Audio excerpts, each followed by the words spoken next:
everyone, this is going to be a quick video telling you the difference between a Bokken, a Shinai, and a Bokuto. A Bokken is a wooden sword in the shape of a Japanese sword. These here can be made of many different materials, but of course hardwood is what you use. The length and shape of the Bokken can vary quite a bit. This one here is in a standard style, but this one here is in a Nodachi length. They can also be katana length, which is the most common length. They can be wakizashi length, they can be tanto length. They can be in the shape and length of a nagamaki, which is very similar to a katana, but the handle is as long as the blade. It can be made into a naginata, it can be made into a yari, which is a spear. It can be made into many different lengths. I'm not going to go too much into the different styles of Bokken because there are a lot of different styles of Bokken. For example, there is one that is called a Kukishinru Bokken, which has a standard length blade, which is around 30 inches, standard shape, but the ska is within 14 to 15 inches long. There is also other ones that are such as a Togakure-ru Bokken, which is the blade is between 22 and 24 inches long, and the ska is between 13 and 14 inches long. And there are many other styles. There are thinner ones, there are thicker ones, some that are designed to be used with a tsuba, which is the handguard, some which are designed to be used without a handguard. All of my Bokkens have the tsuba, which is the handguard, because in my style of Japanese swordsmanship, we use tsubas, just the way it is. Bokken tsuba can be made from a variety of materials. This one here is plastic. This one here is more of a rubber type material. As you can see, it flexes, which is really interesting. This one here is actually made of cornstarch, so that really is interesting to me. On the more expensive side, there's also leather tsuba. This is an option. Bokken tsuba can also be made of wood, like this one here is. They can be made of other materials, like this one right here that I made. This is, basically it's like cardboard, but it's not corrugated. As you can see, there's no space. And as you can see, it's really, really tough. Some may call this press board instead of cardboard. I'm not so sure. Some Bokken tsuba are also made of metal. Okay, but metal I wouldn't necessarily recommend for paired practice. And the reason being is because if you lock tsubas a lot, metal on the hand, not good, of course. You'll probably break your training partner's fingers if you use metal under certain circumstances. I have also heard of bone being used. It was supposedly cow bone from the skull. I'm not so sure about that one, but supposedly it's another material that has been used. There's also this kind of Bokken, which is called a Tsuburito Bokken. A Tsuburito Bokken is a heavy Bokken. It's a big Bokken. This one here is particularly big. This one here is modeled after the Bokken that Miyamoto Musashi used to fight Sasaki Kojiro.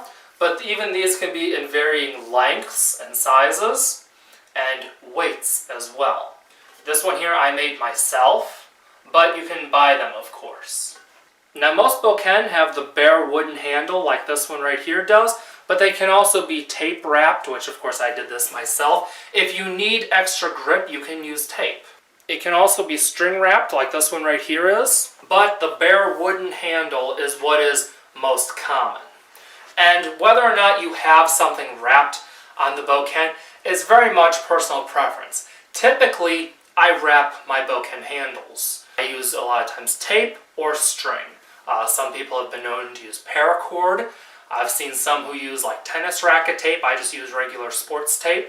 I've seen masking tape be used. I've seen a lot of different materials being used. Another thing about Bokken is that a Bokken can fit in a saya depending on the style of Bokken. But they do make sayas specifically for them. You can also use a golf tube for a Bokken saya, and that works just fine. And this one here now is a Shinai. Now a Shinai is pieces of bamboo instead of wood.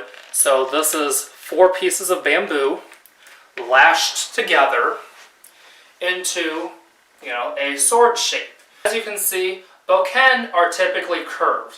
as opposed to Shinai. Shinai are straight. Bokken are typically curved. They can be straight as well, but typically they are curved to mimic the shape of a Japanese sword better. Another thing about Shinai is that they have leather-covered handles, as you can see. They also have a string. As you can see, there's a string running the entire length.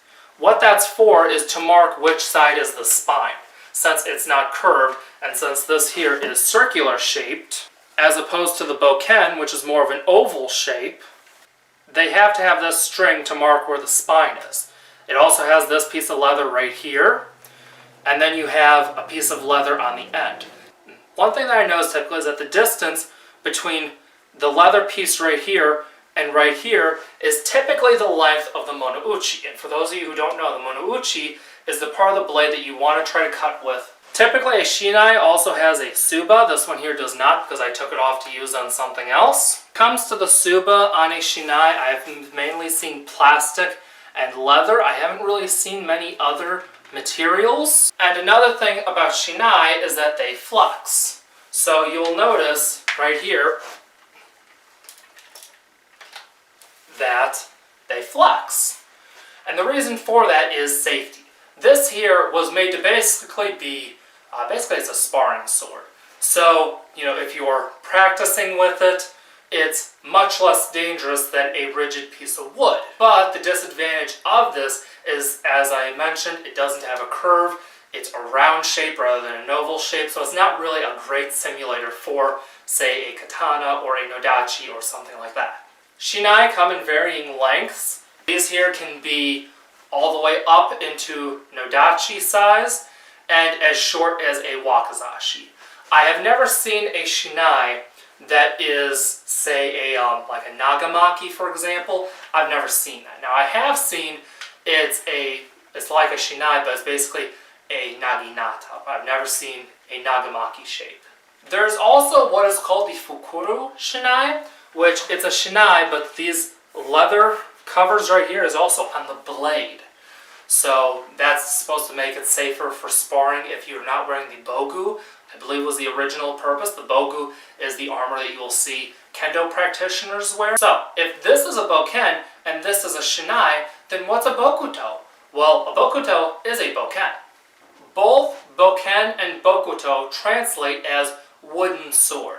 They're interchangeable terms for the most part. Bokuto, from what I've understood, is more commonly used in Japan. Outside of Japan, these swords are typically called bokken. Now keep in mind though, in Japan, sometimes they do still call these bokken, and outside Japan, some people do call these bokuto. So basically, same thing. If you hear bokken or bokuto, it's talking about the same thing, a wooden sword. And for those of you who don't know, among the materials that bokken are made of, although this one here, it's not truly a bokken, and I will explain why. This is an interesting bokken. This one here is made of polypropylene. So it's a plastic, so the nice thing is you don't have to worry about grain, you don't have to worry about rotting, you don't have to worry about any of that. Another nice thing is that these here do flex. As you will see, they flex. And if for some reason it gets bent, then what you can do is take it, and whichever part has the bend, put it over your knee and straighten it out, just like that. And then eyeball it and, do what you need to do to straighten it. Now the reason why this here isn't exactly a bokken is because of this. This is made of plastic. Bokken means wooden sword. But, you can use it in place of it. I train with this here against wooden swords all the time, and it stands up just fine. So that's pretty much it. That is the difference between a bokken, a Shinai, and a bokuto. I hope this video was helpful and informative. Be sure to like, share, and subscribe. Follow me on Facebook, Instagram, and Twitter. And I'll see you in the next video. See ya!